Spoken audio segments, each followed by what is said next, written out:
சமச்சீர் காலநிலை என்பது பிரிட்டிஷ் காலநிலை என்று அழைக்கப்படுகிறது அப்படின்னு சொல்லிட்டு ஃபஸ்ட்டு உங்களுக்கு தெரியுமா பாக்ஸில் கொடுத்துருக்காங்க. என்ன சொல்லியிருக்காங்க? சமச்சீர் காலநிலை என்பது பிரிட்டிஷ் காலநிலை என்று அழைக்கப்படுகிறது.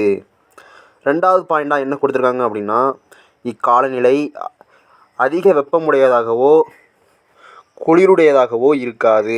சமச்சீர் காலநிலை என்பது பிரிட்டிஷ் காலநிலை அப்படின்னு சொல்லிட்டு ஒரு பாயிண்ட் சொல்லிட்டாங்க. அதுக்கப்புறமா என்ன சொல்லியிருக்காங்கன்னா, இக்காலநிலை அதிக வெப்பமாகவோ இல்லை குளிரானவோ இருக்காது அப்படின்னு சொல்லியிருக்காங்க. வெப்பமாகவும் இருக்காது, குளிராகவும் இருக்காது அப்படின்னு சொல்லியிருக்காங்க இந்த ஃபஸ்ட்டு பாக்ஸில். வாங்க அடுத்ததாக நெக்ஸ்ட்டு பாக்ஸில் என்ன கொடுத்துருக்காங்க அப்படிங்கிறத பார்க்கலாம். 2வதாக இருக்கக்கூடிய உங்களுக்கு தெரியுமா கணனில் வானிலை என்பது ஒரு குறிப்பிட்ட இடத்தில் உள்ள வளிமண்டலத்தின் தன்மையை குறிப்பதாகும். இது ரொம்பவே முக்கியம். ப்ரீவியஸ் இயர்லாம் கேட்டது தான். வானிலை என்பது என்ன அப்படின்னு